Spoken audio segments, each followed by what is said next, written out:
Nasib pilu seorang pengantin wanita yang ibunya meninggal dunia sehari sebelum hari pernikahannya. Hari pernikahan yang seharusnya penuh kebahagiaan justru penuh duka dirasakan oleh seorang pengantin wanita bernama Nilam. Melalui akun media sosialnya, Nilam mengurai kisah pilunya yang berurai air mata di acara pernikahan. Bukan tanpa alasan, Nilam sekeluarga menangis di acara yang harusnya dipenuhi tawa itu. Nilam rupanya baru saja terkena musibah sesaat sebelum resmi menjadi istri. Musibah tersebut adalah ibunda Nilam meninggal dunia H-1 acara pernikahan Nilam. Melalui cerita di akun TikToknya, Nilam mengurai kisah sedihnya beberapa hari lalu. Pun saat detik-detik sang mama menghembuskan nafas terakhir, mulanya Nilam memprediksi acaranya akan berlangsung lancar. Pasalnya ibunda Nilam dan keluarga total dalam menyambut pernikahan tersebut. 5 hari jelang akad nikah, Nilam pun sempat mengabadikan momen bersama sang ibunda dan adiknya.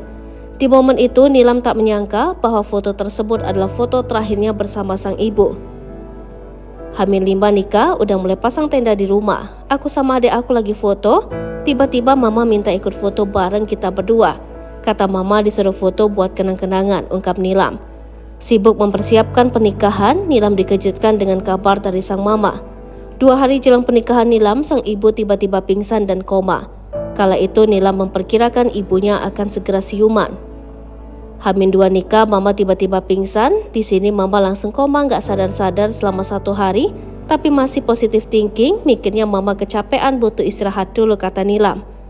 Namun tak disangka, perkiraan Nilam soal kondisi sang ibu meleset. 1 hari jelang pernikahan, Nilam terkejut mendengar kabar ibunya meninggal dunia. H-1 pas siang sengaja fotoin panggung biar nanti kalau mama sadar, aku bisa kasih lihat dekor wedding impian mama. Tiba-tiba jam 5 sore dikabarin kalau mama meninggal. Ternyata takdir berkata lain, mama istirahat buat selamanya padahal besok aku nikah, cerita Nilam.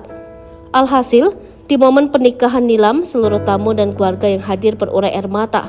Pernikahan tersebut pun digelar di depan jenazah ibunda Nilam. Akad nikah di depan jenazah mama, semua yang nyaksiin ikutan nangis, mak. Kalian tahu rasanya kehilangan mama di saat acara pernikahan? Hancur banget rasanya, tapi harus dipaksa senyum di depan semua orang, kata Nilam. Kini setelah resmi jadi istri, Nilam mengurai kepiluannya usai ditinggal ibunda. Gak bohong, tapi kehidupan setelah gak ada mama emang seberat itu. Terlebih untuk anak yang dulu apa-apa selalu melibatkan mamanya. Kangen banget sama mama, Al-Fatihah ma, pungkas Nilam. Kisah yang diurai Nilam pun viral hingga ditonton 4 juta orang. Publik ramai menaruh simpati kepada Nilam seraya menyemangatinya.